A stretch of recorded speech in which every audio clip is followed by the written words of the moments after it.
Good morning, मैं Rahul Yadav Rahul Educare में आपका स्वागत करता हूं।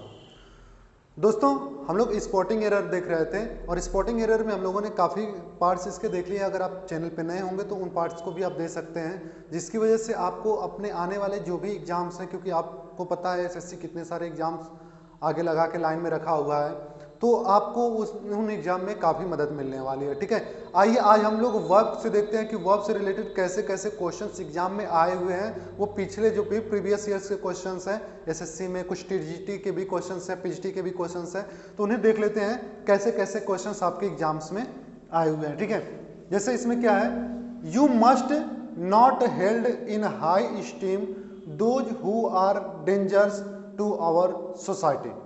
You must not held in high esteem to those who are dangerous। देखिए आपकी जो नजर जाएगी वो यहाँ पे जाने वाली है कि डेंजरस नहीं डेंजरस होना चाहिए, है ना।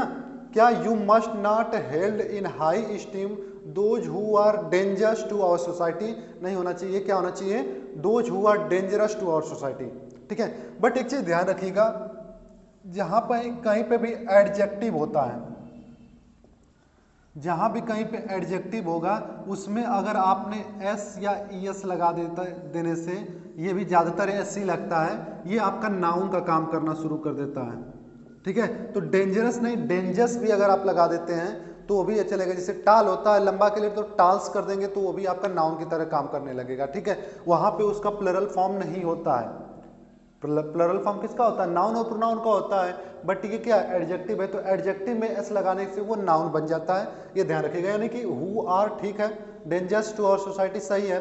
हमारे लिए देखिए गलती कहाँ पे है, हमारे पास यहाँ पे है मस्ट, है ना, तो मस्ट के साथ हमारा क्या होना चाहिए, जब भी आप मॉडल यूज करते हैं तो हमेशा रूल क्या होता है, कोई भी आप मॉडल यूज करेंगे उसके साथ वर्ब की फर्स्ट फॉर्म ही होगी। वर्ब की कौन सी फॉर्म होगी, फर्स्ट फॉर्म होगी जब आप मॉडल यूज करेंगे। हाँ, अगर आपने मॉडल यूज किया है और उस मॉडल के बाद बी लगा हुआ है, तब यहाँ पे वर्ब की क्या होती है, थर्ड फॉर्म होती है। तो यहाँ पे मस्ट नॉर्मली है मॉडल के तौर पे, तो यहाँ पे क्या हो जाएगा, आपका हेल्ड हो जाएगा, बात समझ में, सॉरी होल्ड होगा। हेल्ड जो होगा वो नहीं रहेगा, इसके जगह पे क्या होगा, होल्ड होगा। ठीक है, तो you must not hold in high steam those who are dangers to our society, ये आपका करेक्ट बन जाएगा। ठीक है, आइए नेक्स्ट क्वेश्चन देखा जाए। He is very drunk so he can not tell you even his name.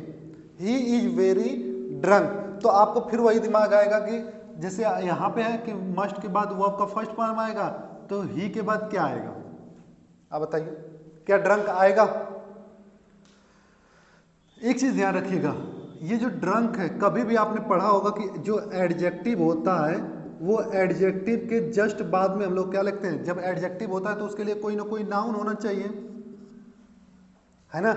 Adjective के लिए कोई ना कोई नाउन होना चाहिए, और यहाँ पे अगर आपका वेरी लगा हुआ तो क्या आप कहेंगे ये ड्रंक का मतलब क्या होगा, ड्रंक यहाँ पे वर्ब की तरह इस्तेमाल हुआ है या फिर नाउन की तरह, पहले इस बात को ध्यान रखना है, क्योंकि आपको पता है कि इज के साथ या तो वर्ब की आईएनजी फॉर्म आती है जब हम लोग टेंस पढ़ते हैं नॉर्मली एक्टिव सेंटेंसेज में, और इज के साथ वर्ब की थर्ड फॉर्म भी आ सकती है जब हम लोग पैसिव पढ़ते हैं। ठीक है, तो यहाँ पे ही इज वेरी ड्रंक, तो ड्रंक को हमें सोचना पड़ेगा कि ये क्या है, वर्ब की थर्ड फॉर्म है, नाउन है कि क्या है। हो सकता है जैसे यहाँ पे आप मानो कि थर्ड फॉर्म, तो ड्रंक सही है, कोई दिक्कत नहीं है, ड्रिंक ड्रैंक ड्रंक होता है, तो यहाँ पे ड्रंक हो सकता है अगर आपने वर्ब माना तो। ठीक है, अगर आप नाउन मानोगे तो क्या होगा। ठीक है, तो एक चीज ध्यान रखिएगा, ये आपका ड्रंक जो है ना तो नाउन है और ना ही वर्ब का काम कर रहा है, ये ड्रंक बता रहा है इसकी क्वालिटी को, ही की क्वालिटी को। जैसे नहीं होता ही इज टाल, ठीक है, या ही इज वेरी टाल, अगर हम इसी सेंटेंस के अकॉर्डिंग कंपेयर करें तो ही इज वेरी टॉल, ऐसा सेंटेंस होता है कि नहीं। तो ये जो टाल है वो क्या बताता है, वो इज की क्वालिटी की तो बताता है। उसी तरीके से ड्रंक है ना, वो एडजेक्टिव है, ड्रंक जो है वो क्या है, एडजेक्टिव की तरह काम कर रहा है यहाँ पे ही के साथ। बात समझ में आया, जैसे यहाँ के हिसाब से तो आप कुछ भी सोच ले, अगर वर्ब भी सोचे तो थर्ड फॉर्म लग रहा है, नाउन भी सोचे तब भी चल जाएगा, बट इस चीज को ध्यान आपको ये रखना होगा कि अगर मान लीजिए एग्जाम में ऐसे अंडरलाइन करके पूछ दिया जाए कि ये क्या है, नाउन है, वर्ब है, एडवर्ब है, ठीक है, या फिर एडजेक्टिव है, क्या है, तो इसको ध्यान रखिएगा, ये क्या है, ये आपका एडजेक्टिव है। ठीक है, सॉरी फॉर डेट। आइए आगे देखते हैं। तो इसका मतलब क्या हुआ, देखिए कैन के साथ टेल, ये भी फर्स्ट फॉर्म सही लग रहा है, कोई दिक्कत इसमें नहीं लग रहा। हिज ठीक है, ही के लिए लगा है, यानी सब कुछ इसमें सही है, यानी कि ये सेंटेंस आपका सही है, इस सेंटेंस में कोई भी कमी नहीं है। ठीक है, नेक्स्ट क्वेश्चन देखा जाए। The problems that our country has and will face are the outcome of the selfishness of our so called saviour. तो देखिए ध्यान से, अगर यहां पे देखिए the problems that our country has, और देखिए हैज लगा है और विल लगा, और उसके लिए आया है फेस, है ना, यानी कि दो हेल्पिंग वर्ब लगी हैं, लेकिन मेन वर्ब अगर देखा जाए तो यही आया है फेस। देखिए ये जो आर है ना, एक्चुअल में यहां से द प्रॉब्लम्स आर, ये जो आपका ये that our country has and will face, ये आपका क्या है, एक तरीके का आपका क्लॉज है। That our country has and will face, ये क्या आपका क्लॉज है। जो आपका सेंटेंस है वो रियल में क्या है, the problems are the outcomes of the selfishness of our so called saviour. तो ये जो आर लगा है वो किसके लिए लगा है, वो प्रॉब्लम्स के लिए लगा है, प्लरल है इसलिए आर लग सकता है, कोई दिक्कत नहीं है। हमें दिक्कत जो सोचनी है वो ये हैज जो आता है, तो हमेशा हैज के साथ आपका वर्ब का थर्ड फॉर्म आता है ना, और विल के साथ हमेशा क्या आता है, विल के साथ हमेशा वर्ब का फर्स्ट फॉर्म आता है। हैज के साथ वर्ब का थर्ड फॉर्म आता है और विल के साथ हमेशा वर्ब का फर्स्ट फॉर्म आता है। अब ये किसके अकॉर्डिंग होगा, किसके अकॉर्डिंग होगा, विल के अकॉर्डिंग तो ये फर्स्ट फॉर्म है, लेकिन अगर हैज के अकॉर्डिंग सोचे तो इसको थर्ड फॉर्म होना चाहिए। ठीक है, तो क्या होगा, यहाँ पे हैज अपने लिए कहेगा कि नहीं मेरे लिए थर्ड फॉर्म लेकर आओ, विल कहेगा नहीं मेरे लिए फर्स्ट फॉर्म लेकर आओ। ठीक है, तो कभी भी ऐसे जब भी आप कंफ्यूजन में पढ़ें कि दो वर्ब है, दो हेल्पिंग वर्ब है और वर्ब एक ही है, और दोनों हेल्पिंग वर्ब अलग फॉर्म ऑफ वर्ब ले रही है, तो इसमें हमें ध्यान ये रखना पड़ेगा कि हमको दोनों को वर्ब देना पड़ेगा, यानी हैज फेस्ड भी रहेगा और विल फेस भी रहेगा। ठीक है, यानी आपका क्या हो जाएगा ये sentence, the problems that our country has faced and will face are the outcomes of the, जैसे नहीं होता जो प्रॉब्लम हमारी कंट्री ने फेस कर लिया है और जो करेगी फेस, है ना, तो दोनों के लिए आपका बनेगा, इस वजह से आपका सेंटेंस यहाँ पे ऐसे चलता है। ठीक है, कोई दिक्कत नहीं। नेक्स्ट क्वेश्चन देखते हैं। Never before the students of India have so much been frustrated as today when the problems of unemployment are dominate. ठीक है, तो प्रॉब्लम्स ऑफ अनएम्प्लॉयमेंट जो डोमिनेंट है, इसमें आपका सेंटेंस बताइए कहां पे गलत है। ठीक है, ये आपका एनडीए में क्वेश्चन पूछा गया था, never before the students of India have so much been frustrated as today when the problems of unemployment are dominate. तो देखिए ध्यान से, ये आपका इन्वर्जन का रूल दिख रहा है, नेवर बिफोर, ठीक है, हार्डली, ठीक है, स्कार्सली, इस तरीके का जब पहले अगर हमारा एडवर्ब आ जाता है तो वो क्या होता है, लॉ ऑफ इन्वर्जन होता है, और लॉ ऑफ इन्वर्जन ये कहता है कि जो भी आपके पास एडवर्ब की तरह लगा होगा, क्योंकि नेवर बिफोर भी आपका एडवर्ब होता है, ठीक है, हार्डली होता है, स्कार्सली होता है, इस तरीके का जब चीजें आ जाती हैं तो उसके लिए हम लोग हमारा क्या होता है, इससे पहले हमारी हेल्पिंग वर्ब आती है, न कि बाद में हेल्पिंग वर्ब आती है। ठीक है, तो स्टूडेंट्स चूंकि प्लरल होगा तो वहां पे है भी लगेगा, तो इसका ये जो सेंटेंस रियल बनेगा वो क्या बनेगा, never before have the students of India so been frustrated as today when the problems of unemployment are dominant. बात समझ में आ रही है ना। तो इस तरीके से लॉ ऑफ इन्वर्जन इसको ध्यान रखिएगा बहुत अच्छे ढंग से, और अक्सर जब भी आपको देता है एडिटिंग करने के लिए तो इसमें एक चीज जरूर देता है, ये चीज की लॉ ऑफ इन्वर्जन से रिलेटेड क्वेश्चन अक्सर आपको मिलने ही हैं। अगर मान लीजिए किसी भी कंपटीशन में आप बैठे हुए हैं और लगभग 20 के ऊपर यानी कि 25, 50 ऐसे करके अगर आपके ग्रामर के क्वेश्चन आ रहे हैं, जैसे आप सीजीएल वगैरह में जाएंगे तो वहाँ पे 25 क्वेश्चन आते हैं, सीपीओ वगैरह में जाएंगे तो वहाँ पे 50 क्वेश्चन आते हैं इंग्लिश से, तो वहाँ पे लॉ ऑफ इन्वर्जन से रिलेटेड एक आध एरर जरूर आता है। ठीक है, तो इसको ध्यान रखिएगा। उसके बाद देखिए next question, it is being a storming night you must thought of postponing all your programs till tomorrow morning। तो देखिए अभी अभी मैंने बताया क्या कि जो मॉडल आएगा तो उसके साथ वर्ब की हमेशा क्या आएगी, फर्स्ट फॉर्म आएगी। ठीक है, तो यहाँ के हिसाब से अगर देखा जाए, it is being a storming night, तो इट इज बीइंग अगर आप देखोगे तो कहोगे सर इज बीइंग जो होता है वो तो पैसिव में लगता है ना, और पैसिव में लगेगा तो वर्ब की थर्ड फॉर्म आएगी, वर्ब का थर्ड फॉर्म तो है ही नहीं, ठीक है। बट ये जो बी है ना उसका आईएनजी फॉर्म लगा है, बात समझ में है। ये बीइंग जो है वो हेल्पिंग वर्ब का नहीं है, इज आने के कारण वहां पे बीइंग लगा है, ठीक है। तो यहाँ पे ये मतलब ये सही है। और stormy night you must thought, तो देखिए मस्ट लगा है और मस्ट के बाद थॉट लगा है, तो क्या होना चाहिए यहाँ पे, थिंक होना चाहिए। क्या होना चाहिए, थिंक होना चाहिए, क्योंकि मस्ट जो है मॉडल है, मॉडल के साथ जो आता है वर्ब वो क्या होता है आपका फर्स्ट फॉर्म में आता है, ठीक है। नेक्स्ट देखा जाए, do you doubted about the success of this boy who issued to working hard in all circumstances. तो देखिए सीधा सीधा आपके दिमाग में जो गलती आप लोग पकड़ते हैं वो यहीं पे पकड़ते हैं, ये वर्किंग, है ना, क्योंकि हम लोग एक रट चुके हैं कि कभी भी टू आएगा तो उसके बाद वर्ब की फर्स्ट फॉर्म आएगी, है ना। लेकिन इससे रिलेटेड एक और रूल होता है, कभी भी प्रीपोजिशन होगा, कभी भी प्रीपोजिशन होगा तो हमेशा वर्ब की आईएनजी फॉर्म आती है, इसको ध्यान रखना है, ठीक है। कभी भी प्रीपोजिशन होगा उसके बाद हमेशा वर्ब की आईएनजी फॉर्म होती है, क्यों, क्योंकि प्रीपोजिशन के तुरंत बाद नाउन आता है, क्योंकि नाउन प्रीपोजिशन वो जो होता है वो नाउन के पोजीशन से रिलेटेड बातें करता है, यानी कि उसके जस्ट बाद नाउन आना चाहिए। इसीलिए कोई अगर वर्ब लगाना पड़ रहा है हमको प्रीपोजिशन के बाद तो हमेशा आईएनजी फॉर्म में होती है, क्योंकि उसको जिरंड चाहिए होता है। वर्ब अगर होगी तो जिरंड में, क्योंकि जिरंड आपकी नाउन के काम करती है, ठीक है। तो प्रीपोजिशन के जस्ट बाद अगर वर्ब लगाना पड़ेगा तो वो हमेशा किस फॉर्म में होगा, आईएनजी फॉर्म में होगा। लेकिन टू के बाद अगर हम लोग वर्ब का फर्स्ट फॉर्म लगाते हैं तो वो किस फॉर्म में होता है, वो हमारा इन्फिनिटिव का फॉर्म होता है। बात समझ में आ रही है ना, टू के बाद अगर वर्ब का फर्स्ट फॉर्म आएगा तो इन्फिनिटिव होगा, प्रीपोजिशन के बाद आईएनजी का फॉर्म होगा तो आईएनजी वाला जो फॉर्म होगा वो जिरंड में होगा, ठीक है। अब हम लोग कब जानेंगे, देखिए प्रीपोजिशन वाले रूल के हिसाब से टू प्रीपोजिशन भी होता है तो इसमें भी आना चाहिए और इसमें भी आना चाहिए, ठीक है।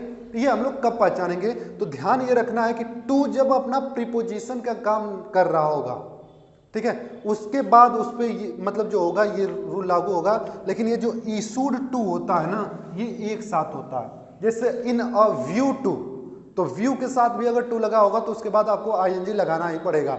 उसी तरीके से इशू के बाद भी टू लगा है तो ये इशू का प्रीपोजिशन है, इसका फिक्स प्रीपोजिशन होता है क्या, टू, ठीक है। तो वो उसका प्रीपोजिशन हो गया फिक्स प्रीपोजिशन के तौर पे, तो ये टू इसके साथ कंबाइन हो गया, यानी अपना खुद का रोल ये अदा नहीं कर रहा है। इसका मतलब इसमें क्या हो जाएगा, फिर आपको आईएनजी ही लगाना पड़ेगा। बस समझ में आ रही है, आईएनजी ही लगाना पड़ेगा और यहाँ पे ये आपका हो जाएगा। नेक्स्ट क्वेश्चन देखते हैं, we would also like to help you if you intend to execute such a lofty plans for the welfare of the society। तो यहां पे क्या गलती नजर आ रही है, सॉरी फॉर डेट, इसमें मैंने नहीं बताया, यहां पे आपका डाउटेड था जो, क्योंकि डू लगा हुआ है तो जाहिर सी बात है यहां पे क्या लगने वाला है, डाउट लगेगा, यहाँ पे डाउट लगेगा। मैंने वर्किंग का डिस्कशन करके निकल गया, बट यहाँ पे डू यू डाउट होगा, डाउटेड नहीं होगा, ठीक है। नेक्स्ट देखिए, इसमें क्या है, we would also like to help you if you intend to execute such lofty plans for the welfare of the society. तो देखिए इफ लग जाए जब कंडीशनल, तो हमारे पास कंडीशन तीन होते हैं, ठीक है। एक हमारा अगर यहाँ पे फर्स्ट फॉर्म होगा तो ये वाला क्या होगा आपका, यहाँ पे विल होगा, ठीक है। अगर ये हमारा सेकेंड फॉर्म होगा तो यहाँ पे वुड होगा, अगर हैड प्लस थर्ड फॉर्म होगा तो यहाँ पे would have plus third form हो जाएगा, ठीक है। तो ऐसे केस में हमें ये देखना है कि ये कौन सा फॉर्म है, तो ये आपका फर्स्ट फॉर्म भी होता है, सेकेंड फॉर्म भी होता है। मान लीजिए अगर आपका ये फर्स्ट फॉर्म होता है तो यहाँ पे विल लगाते हैं, लेकिन अगर ये सेकेंड फॉर्म है तो वुड ही लगेगा, ठीक है। तो हमको क्या देखना है, हमें ये देखना है किसी एक फॉर्म पे क्या ये बैठ जा रहा है, अगर सही है इसका मतलब ये सेंटेंस आपका सही है, इसमें कोई गलती नहीं है।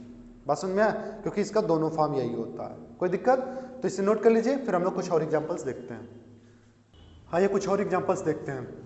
The unreasonable behaviour of his daughter was thoroughly upset mister Gupta. The unreasonable behaviour of his daughter, देखिए यहाँ पे इस चीज को अगर हम लोग देखा जाए, ये नहीं है तो क्या सेंस नहीं बन जा रहा है। The unreasonable behaviour of his daughter thoroughly upset mister Gupta, was का कोई मतलब नहीं है, ठीक है। वाज का यहाँ पे कोई मतलब नहीं है, एक तरीके से एक्स्ट्रा तौर पे यूज हुआ है, ठीक है। इसको आपको सीधे सीधे हटा ही देना चाहिए, इसकी जगह पे कुछ लगाना भी नहीं होगा, ठीक है। पूरा सेंस आपका इसके बिना मिल जा रहा है, ठीक ना। नेक्स्ट देखा जाए, Rajan abided by all the rules which were explained to him before the programme. Rajan abided by all the rules which were, तो ठीक है, रूल्स है तो इसलिए विच के साथ वर लगा हुआ है। Explain to him before the programme, ये सेंटेंस में भी कोई गलती नहीं लग रही है, ये सेंटेंस भी आपका क्या है, सही है, ठीक है। आइए नेक्स्ट देखा जाए, we were still talking about what we should do when we heard the children shouting. We were, तो वी के साथ वर लगा हुआ है, ठीक है, सही है। Still talking about what we should do, तो शुड के साथ आपका वर्ब का फर्स्ट फॉर्म आया, यह भी सही है। When we heard the children shouting, तो ये भी सेंटेंस कहीं गलती नहीं नजर आ रही है, ये सेंटेंस भी आपका क्या है, सही है, ठीक है। नेक्स्ट देखा जाए, being very often ill and frequently absent, he has no opportunity to finish the work and do much of it in fact। तो देखिए ध्यान से, अगर हम इसको देखा जाए तो being very often ill and frequently absent, ये आपके पास क्लॉज बन गया हमारा, यहां से है he has no opportunity, उसके पास कोई अपॉर्चुनिटी नहीं है, किसके लिए, to finish the work, work को फिनिश करने के लिए, या फिर do much of it in fact, या उसमें कुछ ज्यादा करने के लिए। तो देखिए यहाँ पे क्या है, यानी कि ये जो चीज लगी है ये इसी के साथ हिसाब से लगा हुआ है, और है ना, तो या तो ये का भी ऑप्शन है। तो ऐसे में क्या होगा, जैसे यहाँ पे अपॉर्चुनिटी के बाद क्या लगा, इन्फिनिटिव लगा है ना, टू प्लस वर्ब का फर्स्ट फॉर्म, उसी तरीके से आपको यहाँ पे भी क्या लगाना पड़ेगा, टू प्लस वर्ब का फर्स्ट फॉर्म, यानी कि टू डू। आपका जो सेंटेंस बनेगा वो क्या बनेगा, being very often ill and frequently absent, he has opportunity to finish the work और to do much of it in fact. बात समझ में आ रही है, तो यहाँ पे सेंटेंस हो जाएगा। नेक्स्ट देखा जाए, being a rainy day, just a minute,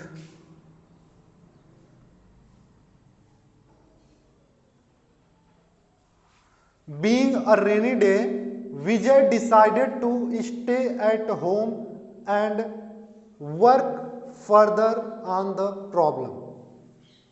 देखिए एक चीज ध्यान रखिएगा, जब भी being शब्द से स्टार्ट हो रहा है और रेनी डे यहाँ पे दिया गया है, तो हमारा जो मतलब जो यहाँ का सब्जेक्ट होगा ना, उसके लिए हमारा पास क्या होता है कि हम लोग जब वेदर वगैरह होता है, ठीक है, तो उसके लिए हम लोग क्या करते हैं, इट का इस्तेमाल करते हैं सब्जेक्ट के तौर पे, है ना। तो यहाँ पे क्या हो जाएगा, इट इज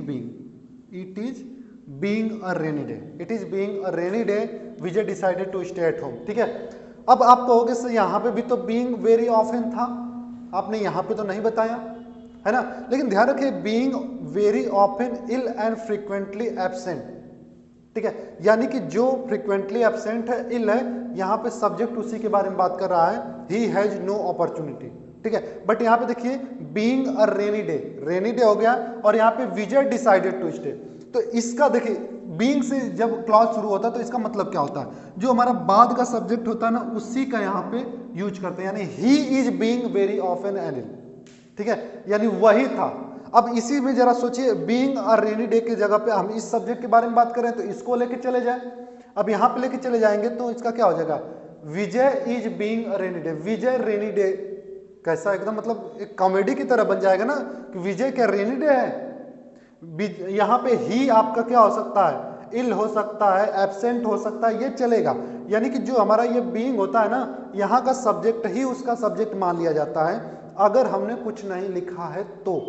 लेकिन इसलिए यहाँ पे चूंकि ये विजय इसका सब्जेक्ट बन ही नहीं सकता, इसलिए हमको यहाँ पे सब्जेक्ट लगाना पड़ेगा क्या, इट इज। बात समझ में आ रही है ना।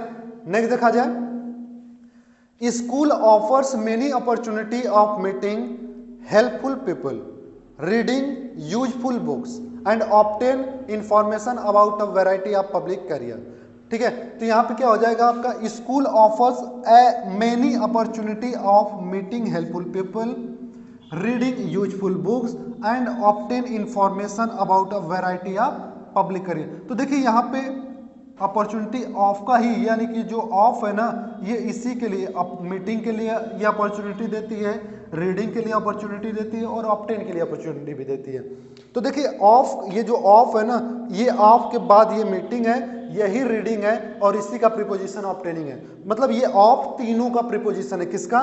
मीटिंग का, रीडिंग का और ऑब्टेनिंग का। तो यहाँ पे क्या होना चाहिए, मैंने अभी बताया कि प्रीपोजिशन के जस्ट बाद अगर कोई वर्ब लाना पड़े तो वो आईएनजी फॉर्म में आएगी, और यही प्रीपोजिशन, चूंकि मीटिंग सही है, रीडिंग भी उसी के लिए यूज हुआ तो सही है, लेकिन ये क्या होना चाहिए आपका? ऑब्टेनिंग होना चाहिए, क्योंकि ये उसी के लिए लगा हुआ है। ठीक है, बात समझ में आ रही है ना? तो याद रखिएगा 11, 12 और 13 वाला एग्जांपल है ना, ये आपका एसबीआई पीओ का क्वेश्चन है। एसबीआई पीओ में ये तीनों क्वेश्चंस पूछे गए थे। ठीक है, नेक्स्ट देखिए, they did not came out victorious yet they were not disappointed rather satisfied because they had played well. तो देखिए सीधा सीधा यहाँ पे तो नॉर्मल सा है, डिड नॉट है और डिड के साथ क्या आएगा? वर्ब का फर्स्ट फॉर्म आना चाहिए ना, यहाँ पे क्या हो गया? कम होना चाहिए। ठीक है, तो इस तरीके से ये क्वेश्चंस रहे। कैसी लगी आपको वीडियो कमेंट बॉक्स में जरूर बताएं। चैनल अगर आपको नए हैं तो उसके लिए सब्सक्राइब जरूर कर दें, शेयर ज़्यादा से ज़्यादा फ्रेंड को करें, जिससे आने वाले, क्योंकि एग्जाम्स बहुत ज़्यादा आगे हैं और जितना ज़्यादा प्रैक्टिस हो सकती है उतना करना जरूरी होता है। ठीक है, चैनल पे नए होंगे तो सब्सक्राइब जरूर कर लें। कमेंट बॉक्स में जरूर लिखें कि कैसे आपको वीडियो लगी और कैसे इसके क्वेश्चंस आपको समझ में आए या नहीं आए। ठीक है, आज के लिए बस इतना ही रखते हैं। Thank you very much.